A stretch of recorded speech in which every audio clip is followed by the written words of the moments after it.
New Zealand میں سانپ کیوں نہیں پائے جاتے، اس کی وجہ کیا ہے؟ اس سوال کا جواب دینے سے پہلے میں چاہوں گا کہ پہلے تھوڑا سا نیوزی لینڈ کے بارے میں جان لیتے ہیں تاکہ اس کا پس منظر پتہ ہو اور جواب کو سمجھنے میں آپ سب کو آسانی ہو۔ تو چلیں جی، پہلے آپ کو مختصراً تھوڑا سا نیوزی لینڈ کے بارے میں بتاتا ہوں، یہ کہاں واقع ہے اور یہ کیسے وجود میں آیا۔ باہر پانی کے بہت بڑے حصے کو بحر کہتے ہیں، انگلش میں اسے اوشین کہا جاتا ہے۔ اکثر لوگ سمندر کے لیے اوشین اور سی دونوں الفاظ کا استعمال کرتے ہیں۔ اس کے فرق کو سمجھے بغیر یاد رکھیے گا، بحر اوشین اور بحیرہ سی میں زمین و آسمان کا فرق ہوتا ہے۔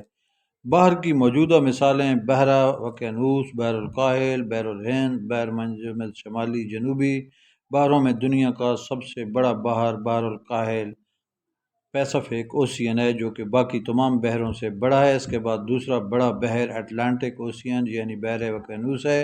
اس کے بعد بحر ہند انڈین اوشین اور پھر بحر منجمد شمالی و جنوبی آرکٹک اوشین ہے۔ آپ کی دلچسپی کو مد نظر رکھتے ہوئے ان کے سائزز بھی آپ کو بتاتا چلوں۔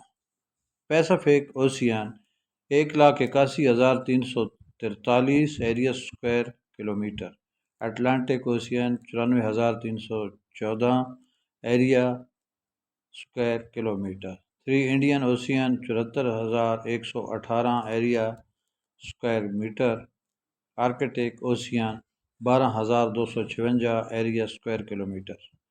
اب آتے ہیں جی نیوزی لینڈ کی طرف، تو آپ کو بتاتا چلوں کہ نیوزی لینڈ جنوب مغربی بحر الکاہل میں ایک جزیرہ نما ملک ہے۔ ایسی زمین جو کہ مکمل طور پر چاروں اطراف سے پانی میں گھری ہو جزیرہ کہلاتا ہے۔ اس جزیرہ کے اندر بھی کئی چھوٹے بڑے جزیرے ہو سکتے ہیں، جیسے نیوزی لینڈ میں موجود چھوٹے بڑے جزیروں کا تخمینہ 600 سے 700 کے لگ بھگ ہے۔ اس کے علاوہ بھی سمندر کے نیچے چھپے بڑے زمینی پیمانے کی باقیات موجود ہیں۔ اب سوال یہ بنتا ہے کہ آخر کیسے اتنے بڑے بڑے بحروں کے اندر آئی لینڈز یا جزیرے معرض وجود میں آتے ہیں۔ سائنسدانوں کے مطابق جو بڑے بڑے آتش فشاں زیر آب موجود ہیں، ان میں پانی کے اندر زمینی تہہ سے 2 سے 5 میل نیچے گرم سیال مادہ پنپتا رہتا ہے، جس کو میگما کہتے ہیں۔ جیسے جیسے آتش فشاں پھٹتے ہیں، وہ پانی پر لاوا کی تہیں بناتے ہیں، جو کہ ٹھنڈا ہونے پر دہ در دہ سخت اور پتھریلی چٹانیں بناتے ہیں، جو ہزاروں سال کے ارضیاتی مراحل سے گزرتے ہوئے پانی کی سطح سے بلند ہو جاتے ہیں۔ یعنی کہ جب آتش فشاں کی چوٹی پانی کے اوپر ظاہر ہوتی ہے اور لاوا ٹھنڈا ہو کر تہ در تہ جمتا ہے، تو ایک جزیرہ بن جاتا ہے۔ جو پہاڑ بنتے ہیں، ان کی اگر بلندی ہزاروں سالوں کے ارضیاتی مراحل سے گزرتی ہوئی زیادہ ہوتی جائے اور سطح سمندر کم ہوتی جائے، تو وہی درجہ حرارت گرنے پر گلیشیئرز کی صورت بھی اختیار کرتے ہیں۔ جبکہ آتش فشاں کا چیمبر ابھی بھی سمندر کی سطح کے نیچے ہوتا ہے، اسے سی ماؤنٹ سمندری پہاڑ کہا جاتا ہے، یعنی زیر آب ایسے پہاڑ جو آتش فشانی سرگرمیوں کی وجہ سے بنتے ہیں۔ چونکہ یہ جزیرے بحروں میں الگ تھلگ پڑے رہتے ہیں، تو یہ جلدی دریافت ہی نہیں ہوتے۔ جیسے کہ آج بھی دنیا میں کئی ہزاروں جزائر ایسے ہوں گے جہاں انسان نے کبھی قدم نہیں رکھا ہوگا۔ وہاں پر چرند پرند، ریپٹائلز، دوسرے جاندار ہیں نہیں ہیں، کوئی وثوق سے نہیں کہہ سکتا۔ زیادہ تر جزائر انہی لوگوں کی معرفت سے دریافت ہوتے ہیں جو کہ بحری سفر کرتے تھے۔ کوئی جزیرہ حادثاتی طور پر دریافت ہوا اور کچھ مہمجو طبیعت کے لوگوں نے بحری سفر کر کے دریافت کیے۔ سائنسدانوں کے مطابق تقریباً 25 ملین سال پہلے زیلینڈیا الگ ہونا شروع ہوا تھا، اور یہ اب بھی زیادہ تر سمندر کے نیچے ہے۔ اب یہ آسٹریلوی اور پیسفک پلیٹوں کے سنگم پر پڑا ہے۔ واقعہ نیوزی لینڈ کا زمینی علاقہ سمندر کے نیچے سے ہی نمودار ہوا۔ کئی ہزاروں سال پہلے ان جزائر پر کیا ارضیاتی تغیرات ہوئے، یہ قدرت ہی بہتر جانتی ہے۔ وہاں انسان اور دوسرے جانداروں کے رہنے لائق ماحول تھا نہیں۔ یہ تبھی دریافت ہوتا رہا جب انسانی قدموں نے ان جزائر کی ان چھوٹی زمینوں کو چھوا۔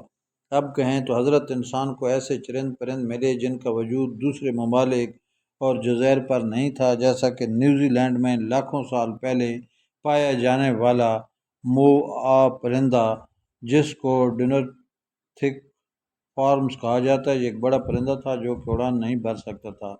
تقریباً 600 سال پہلے وہ نیوزی لینڈ سے اچانک ناپید ہو گئے تھے۔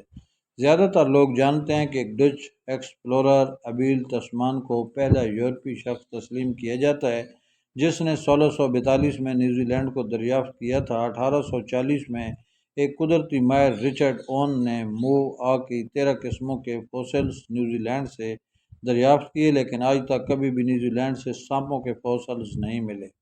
کہا جاتا ہے کہ آسٹریلیا اور نیوزی لینڈ پہلے جڑے ہوئے تھے، لیکن لگ بھگ 85 ملین سال پہلے یہ دونوں ارضیاتی تغیرات کا شکار ہو کر علیحدہ ہو گئے۔ آج ہم دیکھتے ہیں کہ آسٹریلیا تو دنیا کے زہریلے ترین سانپوں سے بھرا ہے، لیکن کیا وجہ ہے کہ نیوزی لینڈ میں ایک بھی زمینی سانپ نہیں ملتا؟ تو اس کا جواب سائنسدان بھی مفروضہ کی صورت میں دیتے ہیں، جس کی ایک مفروضیاتی وجہ یہ بیان کی جاتی ہے کہ ہو سکتا ہے ہزاروں سال پہلے نیوزی لینڈ کا درجہ حرارت گلیشیئر کی موجودگی کی وجہ سے انتہائی خطرناک حد تک ٹھنڈا اور کولڈ بلڈڈ ریپٹائلز کے رہنے کے لیے موزوں نہ ہو۔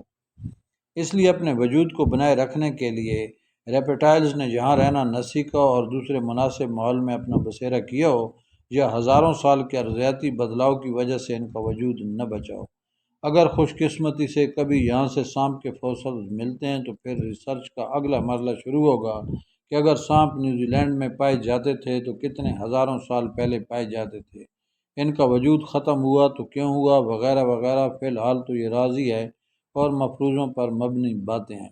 البتہ چونکہ نیوزی لینڈ بحر الکاہل میں واقع ہے تو اس لیے اس کے ساحل علاقوں میں بعض اوقات سمندری سانپ نظر آ جاتے ہیں، جو کہ ایک ریکارڈ کے مطابق 2018 میں ایک 11 سالہ لڑکے کو یلو بیلیڈ سی سنیک نظر آیا تھا۔ حمدان ملک۔ دوستو ویڈیو لائک کریں، چینل سبسکرائب کریں۔